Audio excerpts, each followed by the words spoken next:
ये जन्म सिद्ध अधिकार ही नहीं है। यदि मैं अपनी भाषा में कहूं तो सफलता केवल जन्म से नहीं मिला करती है। ये जन्म सिद्ध अधिकार नहीं, ये कर्म सिद्ध अधिकार है। जो कर्म करता है उसे सफलता की प्राप्ति हुआ करती है। करना पड़ता।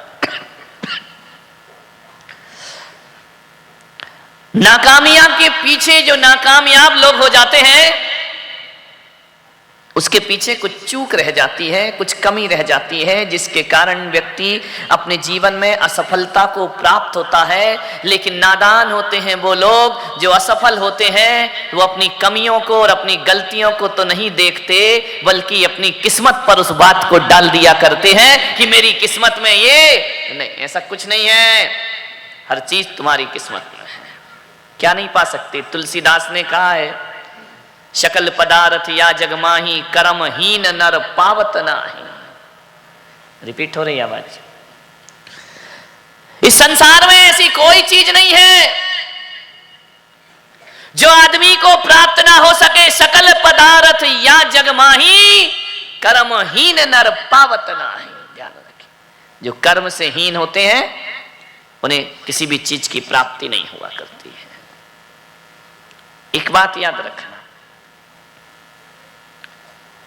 ऐसा नहीं है कि इस दुनिया में लोग आते हैं तो सच्ची मेहनत नहीं करते, कड़क मेहनत नहीं करते। करते हैं मेरे भाई, फिर भी सफलता नहीं मिला करती है। ऐसे भी लोग हैं दुनिया में। एक वो है जो मेहनत कम करते हैं और सफलता ज्यादा मिलती है। एक वो लोग हैं जो मेहनत बहुत करते हैं, सफलता कम मिलती है। एक वो लोग हैं जो मेहनत भी करते हैं लेकिन उनको सफलताएं प्राप्त नहीं हुआ। कितनी मेहनत करो यश नहीं मिलता है। ध्यान रखिए, क्या वजह है? आप क्या सोचते हैं? आपका अच्छा करियर बने उसके लिए आप क्या करेंगे? एक बच्चे से मैंने पूछा कि अपने करियर को अच्छा बनाने के लिए तुम्हें क्या करना पड़ेगा? उसने कहा कड़ी मेहनत करना पड़ेगी। मान्य बात। बहुत से लोग इसी में असफल हो जाते हैं कि कड़ी मेहनत से अच्छा भविष्य बनता है, अच्छी सफलता मिलती है। शायद इसमें थोड़ा सा मैं असहमत हूं, पूर्णतः सहमत नहीं हूं। कड़ी मेहनत तो एक पत्थर तोड़ने वाला भी करता है। कड़ी मेहनत तो एक रिक्शा चलाने वाला भी करता है। कड़ी मेहनत तो वो भी करता है जो सिर पर ईंट पत्थर ढोता है। कड़ी मेहनत तो एक गधा भी करता है। तो कभी घोड़ा बनता है क्या मेरे भाई? ध्यान रखिए, इस गलतफहमी में मत रहो कि कड़ी मेहनत करने से जिंदगी में सफलताएं मिला करती हैं।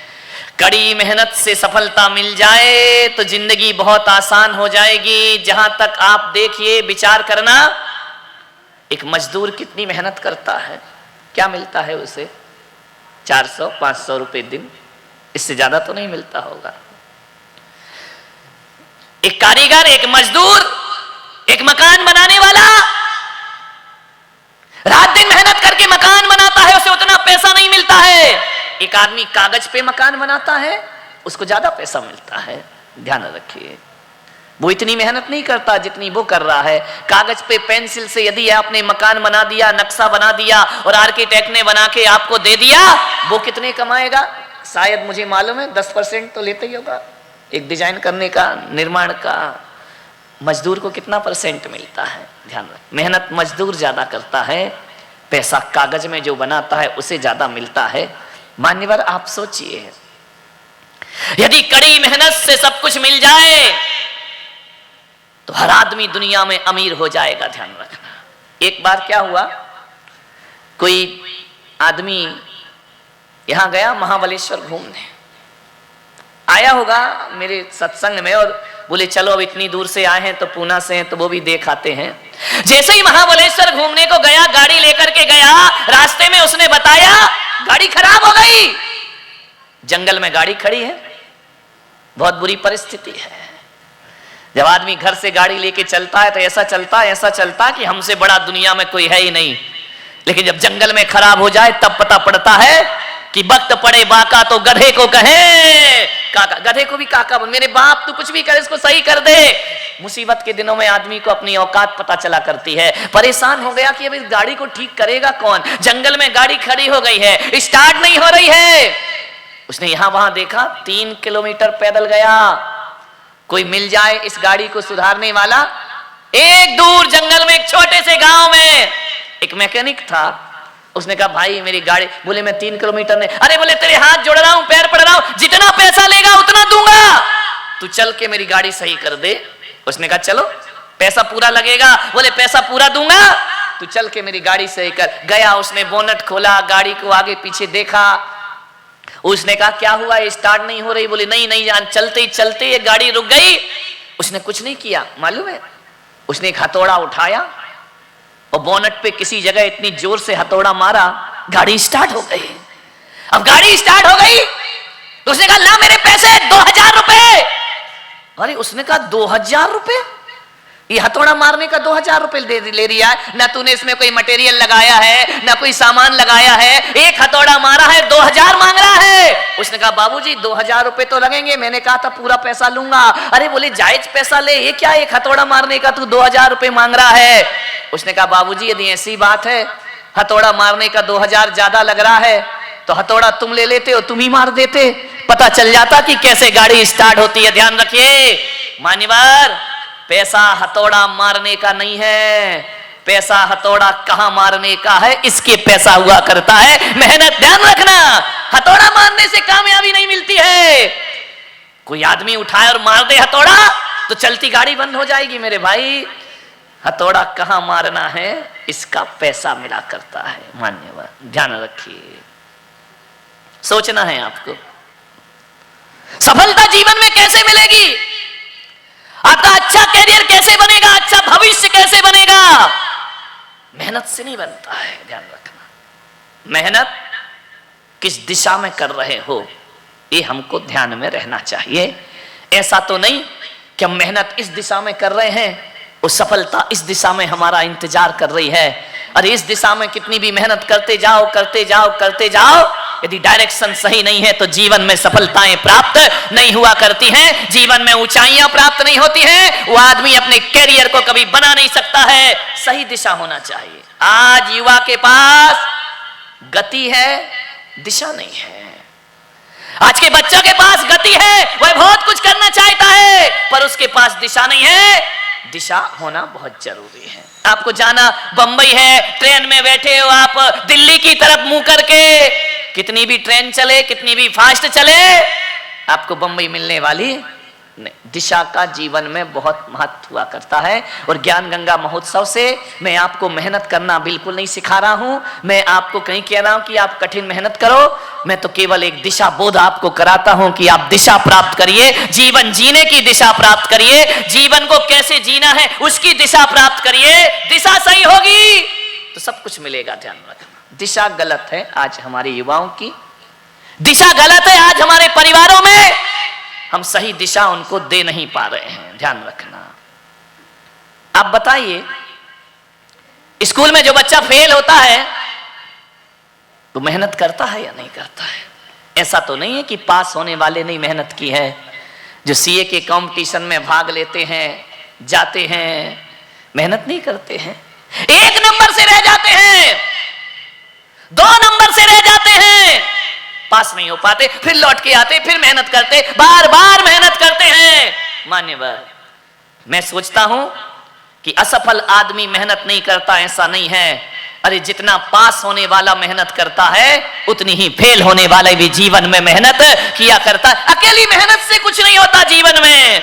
ध्यान रखना, थोड़ा सा हमें अपने बच्चों को दिशा बोध देना पड़ेगा। एक बच्चा मेरे पास आया, बोले महाराज मैं सीए के कई बार एग्जाम दे चुका हूं, फेल हो जाता हूं। आपको सोचना, विचार करना है, मैं करूं क्या? मैं 5 बार एग्जाम दे चुका हूं, सफल नहीं हो पा रहा हूं मैं। और कई लोग ऐसे हैं जो 1 बार में ही हो जाते हैं क्लियर, 5 बार हो गए, मैं क्या करूं? माने बस सोचिए, आपको सोचना है कि आप किस दिशा में काम कर रहे हैं, किस दिशा में आप चल रहे हैं। एक बच्चे को अपना करियर बनाना है, मैंने उससे पूछा तू कैसे बनाएगा, तुम कैसे सोचते हो कि हमें भविष्य में क्या बनना है? बोले महाराज बचपन से ही माँ बाप हमारे दिमाग में डाल देते हैं कि तुझे डॉक्टर बनना है, तुझे इंजीनियर बनना है, तुझे आईटी में जाना है, तुझे सीए करना है, तुझे एमबीए करना है, बचपन से ये डाल दिया जाता है। तो हमारे मन में भी धीरे धीरे हो जाता कि हम भी MBA करेंगे, हम भी IT में जाएंगे, हम भी पढ़ाई करेंगे। ये माँ बाप ने डाल दिया। थोड़ा बहुत क्या होता है, वो दोस्तों के साथ रह करके आ जाता है। वो बन रहा है तो मैं क्यों नहीं बन सकता, मैं भी बनूंगा। वो IT में गया तो मैं क्यों नहीं जा सकता, मैं भी जाऊंगा। मान्यवर, ये गलत बात, ध्यान रखिए। अपनी जिंदगी, अपना भविष्य बनाना है, दूसरों के द्वारा अपना भविष्य नहीं बना करता है। मैं आपसे एक बार निवेदन कर रहा हूं कि आपको यदि कुछ बनना है जीवन में, तो सबसे पहले आपको अपने भीतर की रुचि देखना पड़ेगी, अपनी पावर देखना पड़ेगी, अपनी शक्ति देखना पड़ेगी। किसी ने कह दिया CA बन जाओ तो हम बनने को चले गए, किसी ने कह दिया डॉक्टर बन जाओ, हम बनने के लिए तैयार हो गए। होता क्या है मालूम है? जब पूछा जाता है क्यों, क्या कर रहा है, बोले मैं IT में जाने की तैयारी कर रहा हूं। अरे तैयारी कर लेगा तू इतनी मेहनत? अरे क्यों नहीं कर लूंगा, कर लूंगा। कहता तो इतनी आसानी से है, लेकिन जब वापस लौटता है, हारता है, पूछो क्या हुआ, तू तो कह रहा था मैं सब कुछ कर लूंगा। अरे वो कर तो मैं सब लेता, थोड़ा लक ने साथ नहीं दिया, किस्मत ने साथ नहीं दी। मान्यवर, यहां किस्मत क्या करेगी उसकी जिंदगी में? मान्यवर, सोचना है आपको। आपसे भी मेरा निवेदन है, केवल बच्चे ही इसे अपनी जिंदगी की तरफ ना मोड़े, अपने आप को भी अपना भविष्य बना। आपका भी तो भविष्य है, आप भी अपनी जिंदगी में सफलताओं को प्राप्त कर सकते हैं। विचार करिए आप, लाखों लोग कंपटीशन में बैठते हैं, सिलेक्ट कितने होते हैं? कितने परसेंट? 1%, 2%, इससे ज्यादा तो नहीं होते हैं ना। विचार करिए। लेकिन जो जो लाखों लोग उस कंपटीशन में शामिल होते हैं, स्कूल से पढ़ के आते हैं कि हम पढ़ाई करेंगे, आगे बढ़ेंगे, कंपटीशन में लाखों लोग आते हैं। लाखों में होना तो 1-2% लोगों का, ये सबका सिलेक्शन होने वाला नहीं है। लेकिन हर बच्चा ये सोचता है कि मेरा तो जरूर होगा और मैं हो जाऊंगा। लेकिन जब वो आकर के बैठता है, जब एग्जाम देता है, रिजल्ट आता है, असफलताएं उसके जीवन में हाथ लगा करती हैं। ये देखकर, लोगों से समझ के आपने यदि जीवन का लक्ष्य बना लिया, आप जीवन में फेल हो जाएंगे। ध्यान रखिए। मान्यवर,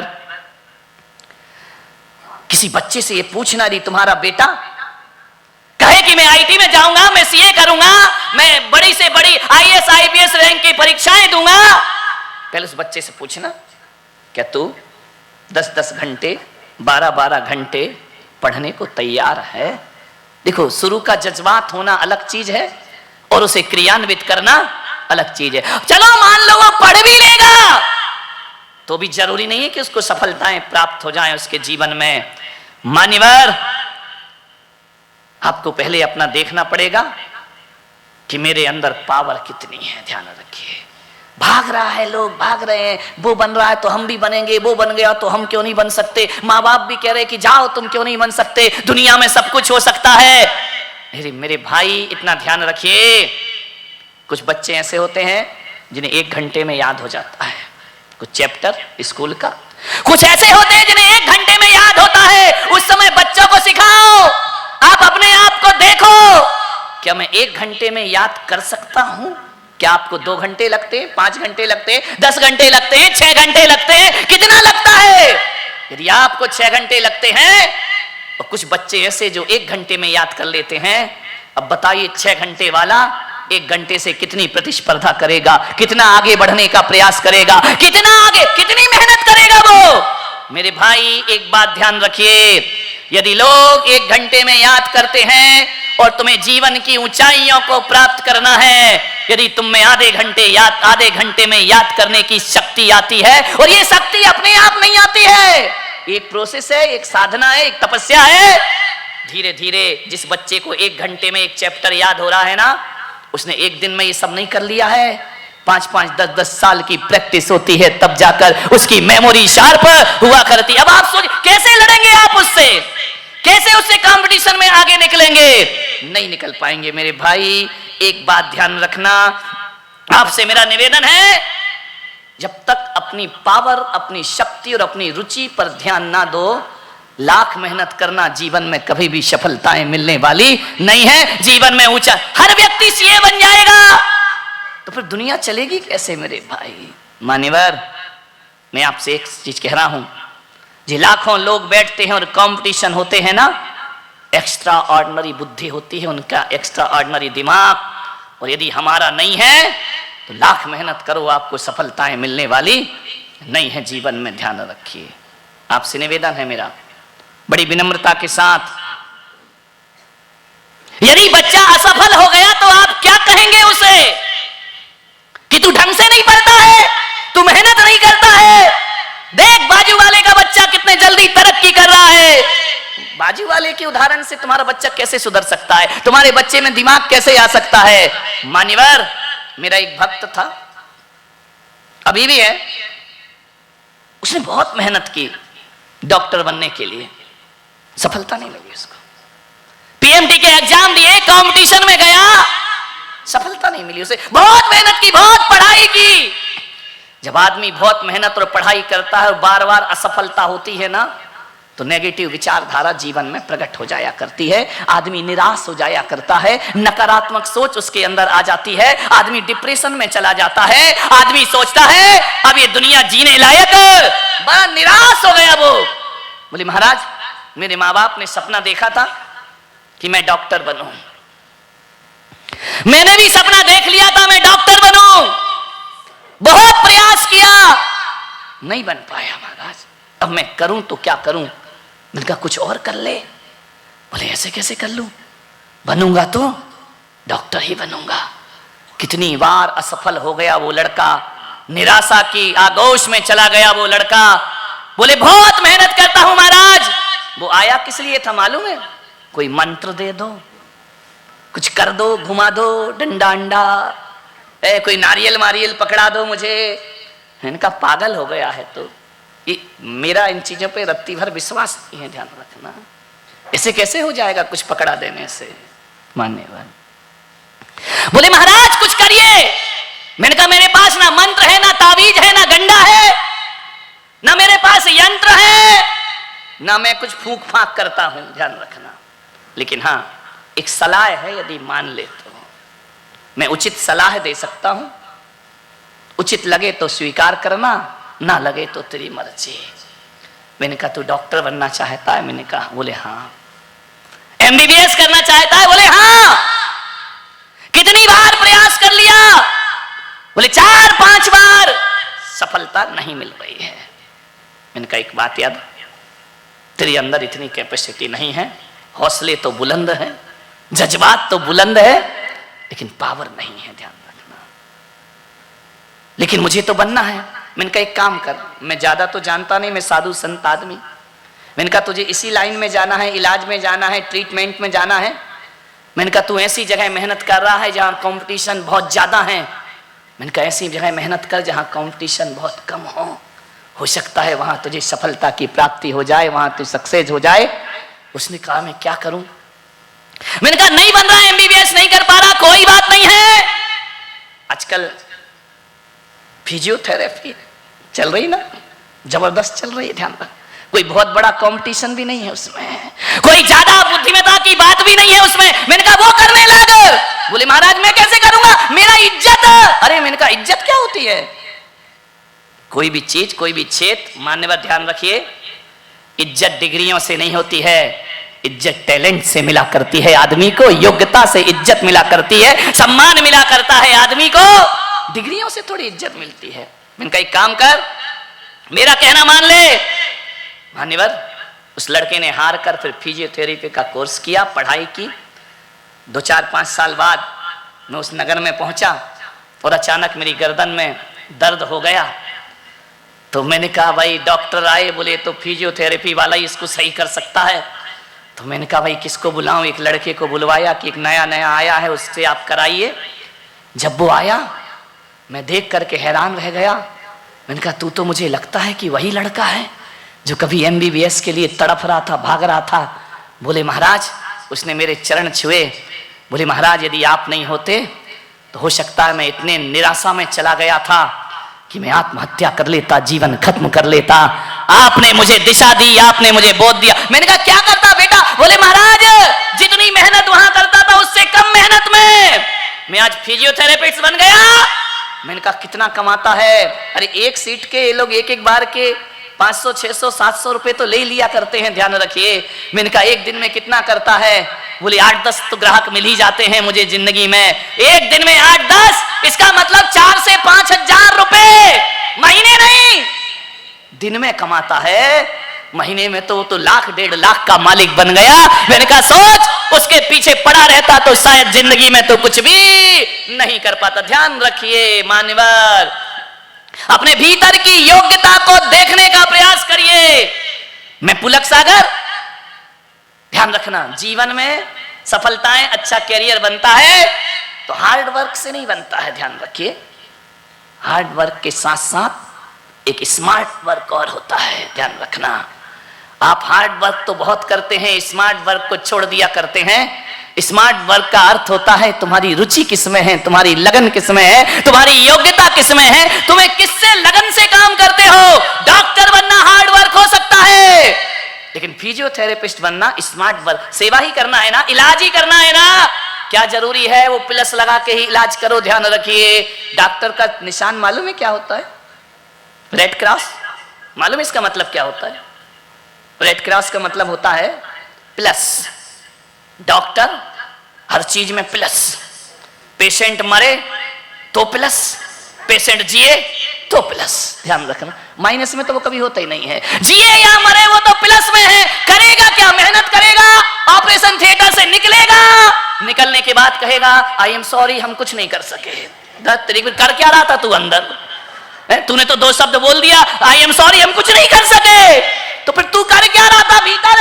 बोले अपन तो हर जगह प्लस। मान ले डॉक्टर को बोला जाता है हमारे यहाँ डॉक्टर यानी भगवान का रूप, डॉक्टर यानी भगवान का प्रतिनिधि। पूना वालों, भगवान होता है डॉक्टर।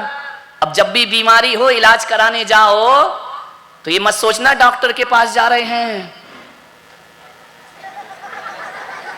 कुछ लोगों को घर जाके समझ में आएगा, ध्यान रखना। ये मत सोचना डॉक्टर के पास जा रहे हैं, ये सोचना कि हम भगवान के।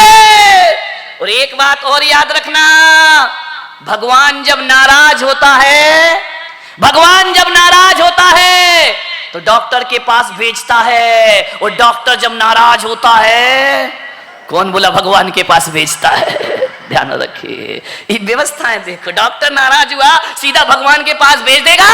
एक आदमी ऑपरेशन कराने गया, पसीने में लतर-बतर हो गया। डॉक्टर ने पूछा क्यों रे, घबरा क्यों रहा है, पसीना क्यों आ रहा है? बोले डॉक्टर साहब पहली बार ऑपरेशन करा रहा हूं। डॉक्टर बोला पागल, इतना क्यों घबरा रहा है? मैं भी पहली बार। मैं तो नहीं घबरा रहा, तू क्यों घबरा रहा है? बोले तू कर रहा है, मेरा हो रहा है। इतने में देखा कि एक नर्स माला लिए खड़ी थी। उस पेशेंट ने पूछा डॉक्टर साहब ये माला क्यों लिए है? बोले बेटा सफल हो गया तो मेरे गले में पड़ेगी। समझ गए क्या? असफल हुआ तो तेरे काम आएगी। डॉक्टर हमेशा प्लस। ध्यान रखिए, मान्यवर, सोचिए जिंदगी ऐसी ही है। एक सफलता के पीछे इतना मत भागो। सफल होने की हमारे अंदर पात्रता भी होना बहुत जरूरी है। लोग मुझसे यदि बोले, ध्यान रखना साधु संत बहुत होते हैं दुनिया में, मैं सबसे ज्यादा महत्व हार्ड वर्क को नहीं, स्मार्ट वर्क को दिया करता हूं। ध्यान रखना, स्मार्ट वर्क होना चाहिए। मुझसे कोई बोले कि मंत्र तंत्र करो तो ये मेरे लिए बहुत हार्ड वर्क है भाई। ध्यान रखना, ये सब मैं नहीं कर सकता हूं। फू फा हूं फट स्वाहा, ये मेरे बस का बात नहीं। ध्यान, कोई मुझसे बोले कि आप ये मंत्र तंत्र करो, मंत्र तंत्र मेरे लिए हार्ड वर्क है, मैं क्यों मेहनत करूं? ध्यान रखना, कोई बोले उपवास करो, हार्ड वर्क, अपने बस का नहीं है। एक टाइम खाना, भगवान महावीर ने कहा है बेटा मुनि बनने के बाद एक टाइम खाना, डंके की चोट पे खाना, कोई जरूरी नहीं है उपास करना। ध्यान रखिए, उपास मेरे लिए हार्ड वर्क है। हाँ, आचार्य सन्मति सागर जी लिख रही स्मार्ट वर्क। ध्यान रखना, वो तपस्वी सम्राट थे, उनके लिए प्रसन्न सागर जी महाराज स्मार्ट वर्क। ध्यान रख, मेरे लिए तो हार्ड वर्क है। ध्यान रखना, मैं नहीं कर सकता हूं। मान्यवर, सोचना है, जीवन की ऊंचाइयां पाना है, भविष्य को उज्जवल बनाना है। ऐसा नहीं है कि वो लोग उपास करते हैं तो मैं भी उपास करने लगो। कोई साधु मंत्र तंत्र करता है तो मैं भी मंत्र तंत्र करते रहूं, और यदि करूंगा मेरे लिए हार्ड वर्क हो जाएगा। पुलक सागर केवल प्रवचन कर सकता है। मैं जब दीक्षा लिया तो बोले महाराज तुम क्या करोगे? ज्योतिष करोगे? मैंने कहा हार्ड वर्क नहीं, अपने बस का नहीं है। वास्तु करोगे? Hard work. ध्यान रखना, यदि मैं हार्ड वर्क में रख जाता तो आज पूना में चौमासा नहीं हो रहा होता, कहीं और में असफल ही होता। ध्यान रखना, नहीं ये अपने बस का नहीं है सुजाता बहन, इतनी लंबी लंबी शांति धारा अपने से नहीं होने वाली है। एक एक घंटे शांति धारा, 1 घंटे की शांति धारा में तो मुझे ये शांति होने लगेगी। जान बड़ा मामला गड़बड़, इतना अपने बस का नहीं है। लोग कहें कि मैं रोज विधान कराऊं, अब रोज विधान कराऊं तो मेरा संविधान बिगड़ जाएगा।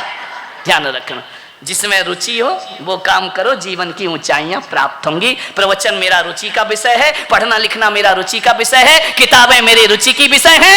एक बात ध्यान रखना, वही काम एक के लिए स्मार्ट वर्क हो सकता है, वही काम एक के लिए हार्ड वर्क हो सकता है। आदमी को अपना कैरियर बनाना है तो कैरियर बनाने के लिए हार्ड वर्क से कैरियर नहीं बनता है, स्मार्ट वर्क करो, स्मार्ट कैरियर तुम्हारे सामने होगा। ध्यान रखिए।